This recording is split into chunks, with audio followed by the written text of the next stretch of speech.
ಇಂದಿರಾನಗರದ ಮನೆಗಳಿಗೆ ಮಳೆ ನೀರು ನುಗ್ಗಿ ಅವಾಂತರವನ್ನು ಸೃಷ್ಟಿ ಮಾಡಿದೆ. ಇಂದಿರಾನಗರದ ಸೆಕೆಂಡ್ ಸ್ಟೇಜ್ನಲ್ಲಿ 3 ರಸ್ತೆಗಳು ಸಂಪೂರ್ಣವಾಗಿ ಜಲಾವೃತವಾಗಿದೆ.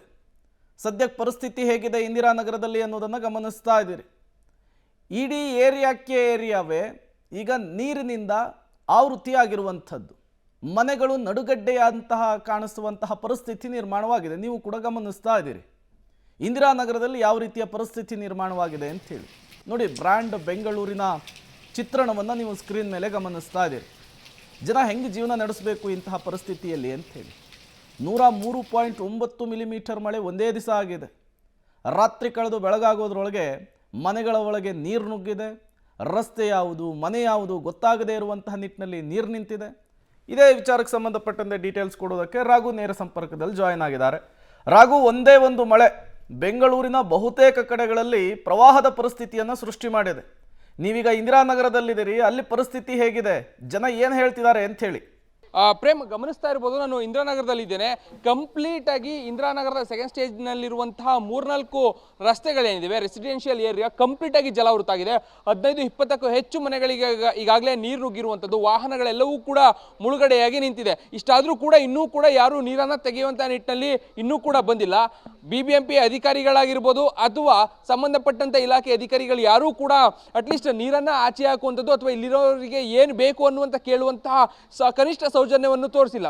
ಇದು ರಾತ್ರಿ ಆದಂತಹ ಮಳೆ ಎಫೆಕ್ಟಿಂದಾಗಿ ಆಗಿರುವಂತಹ ದೊಡ್ಡ ಪ್ರಮಾಣದ ಹಾನಿ. ಗಮನಿಸ್ತಾ ಇದ್ದೀರಿ ವಿಜುವಲ್ಸ್ಗಳನ್ನು.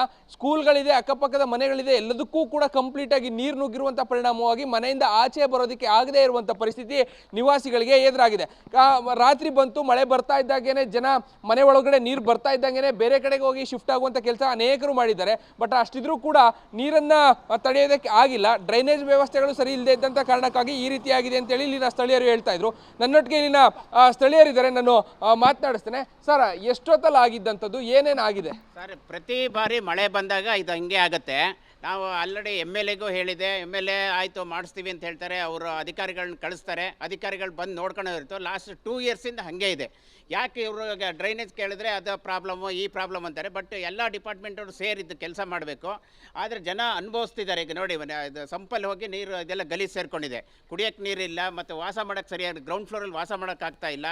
ಸಣ್ಣ ಮಕ್ಕಳೆಲ್ಲ ಸ್ಕೂಲಿಗೆ ಹೋಗೋಕ್ಕಾಗ್ತಾ ಇಲ್ಲ, ಭಾಳ ಅವಸ್ಥೆ ಪಡ್ತಾ ಇದ್ದಾರೆ. ಪ್ರತಿ ವರ್ಷ ಹಿಂಗೆ ಆಗ್ತಾ ಇದೆ. Aditya, general secretary. ಓಕೆ, ಗಮನಿಸ್ತಾ ಇದ್ರಿ ಇಡೀ ಏರಿಯಾ ಅದೇ ರೀತಿಯಾದಂಥ ವ್ಯವಸ್ಥೆ ಇದೆ. ಎಡಭಾಗದಲ್ಲಿ ನೀವು ಎಡಭಾಗ ಇರ್ಬೋದು, ಬಲಭಾಗ ಇರ್ಬೋದು, ಕಂಪ್ಲೀಟ್ ಆಗಿ ಗಮನಿಸ್ತಾ ಇದ್ರೆ ಪ್ರತಿ ಮನೆಗೂ ಕೂಡ ನೀರು ನುಗ್ಗಿದೆ. ಎಲ್ಲೆಲ್ಲಿ ಹಳ್ಳ ಇದೆ, ಯಾವ್ಯಾವ ಮನೆಗಳ ಭಾಗದಲ್ಲಿ ಡೌನ್ ಇತ್ತು, ಅಲ್ಲೆಲ್ಲವೂ ಕೂಡ ನೀರು ನುಗ್ಗಿರುವಂಥದ್ದು. ಪ್ರಮುಖವಾಗಿ ಗ್ರೌಂಡ್ ಫ್ಲೋರ್ನಲ್ಲಿ ಇದ್ದಂಥವರೆಲ್ಲರೂ ಕೂಡ ನೀರಿನ ಮಧ್ಯೆ ಸಿಲುಕಬೇಕಾದಂಥ ಪರಿಸ್ಥಿತಿ ನಿರ್ಮಾಣ ಆಗಿದೆ. ಆ ಮನೆ ಒಂದರ ವಿಜುವಲ್ಸ್ಗಳನ್ನು ನಾನು ನಿಮಗೆ ತೋರಿಸುವಂಥ ಪ್ರಯತ್ನವನ್ನು ಮಾಡ್ತೇನೆ. ಆ ಮನೆಯ ಕಂಪ್ಲೀಟ್ ಆಗಿ ಒಳಭಾಗಕ್ಕೆ ನೀರು ಹೋಗಿತ್ತು. ಸದ್ಯ ನೀರನ್ನು ಮನೆಯವರೇ ಆಚೆ ತೆಗೆಯುವಂಥ ಕೆಲಸವನ್ನು ಮಾಡಿದ್ದಾರೆ. ಗ್ರೌಂಡ್ ಫ್ಲೋರ್ನಲ್ಲಿ ಇದ್ದಂಥ ಕಾರಣಕ್ಕಾಗಿ ನೀರು ನುಗ್ಗಿದೆ. ಅನೇಕ ವಸ್ತುಗಳು ಕೂಡ ಹಾನಿಯಾಗಿದೆ. ಕೇವಲ ಇದೊಂದು ಮನೆ ಮಾತ್ರ ಅಲ್ಲ, ಅನೇಕ ಮನೆಗಳಿಗೆ ಇದೇ ರೀತಿಯಾದಂಥ ಪರಿಸ್ಥಿತಿ. ನಿನ್ನೆಯಷ್ಟೇ ಮದುವೆಗೆ ಹೋಗಿದ್ದಂಥವ್ರು, ಮದುವೆಗೆ ಹೋಗಿದ್ದಂಥ ಮನೆಗೂ ಕೂಡ ಅದೇ ರೀತಿಯಾದಂಥ ಪರಿಸ್ಥಿತಿ ಇದೆ. ಬಂದು ನೋಡಿದ್ರೆ ಅವರು ಕೂಡ ಆಶ್ಚರ್ಯವಾಗಿ ನಮ್ಮ ಮನೆ ಯಾಕೆ ಹೀಗಾಗಿದೆ ಎನ್ನುವಂಥ ಆತಂಕದಲ್ಲಿ ಅವರು ಕೂಡ ನೀರನ್ನು ಹೊರಹಾಕುವಂಥ ಕೆಲಸವನ್ನು ಮಾಡಿದ್ದಾರೆ. ಇಂದಿರಾನಗರದ ಸೆಕೆಂಡ್ ಸ್ಟೇಜ್ನಲ್ಲಿ 3 ರಸ್ತೆಗಳಲ್ಲಿ ಇದೇ ರೀತಿಯಾದಂಥ ಪರಿಸ್ಥಿತಿ, ಇದೇ ರೀತಿಯಾದಂಥ ಎಫೆಕ್ಟ್ ನಿನ್ನೆ ರಾತ್ರಿಯ ಮಳೆಯಿಂದ ಆಗಿರುವಂಥದ್ದು. ಸದ್ಯ ನೀರನ್ನು ಹೊರಹಾಕುವಂಥ ಕೆಲಸ ಮನೆಯವರೇ ಮಾಡ್ತಾ ಇದ್ದಾರೆ. Prem. Okay, thank you Raghu ತಮ್ಮೆಲ್ಲ ಮಾಹಿತಿಗಾಗಿ. ಬರೀ ಇಂದಿರಾನಗರದ ಪರಿಸ್ಥಿತಿ ಇದಲ್ಲ, ಬೆಂಗಳೂರಿನ ಬಹುತೇಕ ಕಡೆಗಳಲ್ಲಿ ಇದೇ ರೀತಿಯ ಪ್ರವಾಹದ ಸನ್ನಿವೇಶ ಸೃಷ್ಟಿಯಾಗಿದೆ. ಒಂದೇ ಒಂದು ಮಳೆಗೆ ಹಿಂಗಾಗ್ಬಿಟ್ರೆ, ಇನ್ನು ಮುಂಗಾರು ಎಂಟ್ರಿ ಆಗಿಬಿಟ್ರೆ ಬೆಂಗಳೂರಿನ ಪರಿಸ್ಥಿತಿ, ಬೆಂಗಳೂರಿನ ಜನರ ಪರಿಸ್ಥಿತಿಯನ್ನು ಯೋಚನೆ ಮಾಡಿ.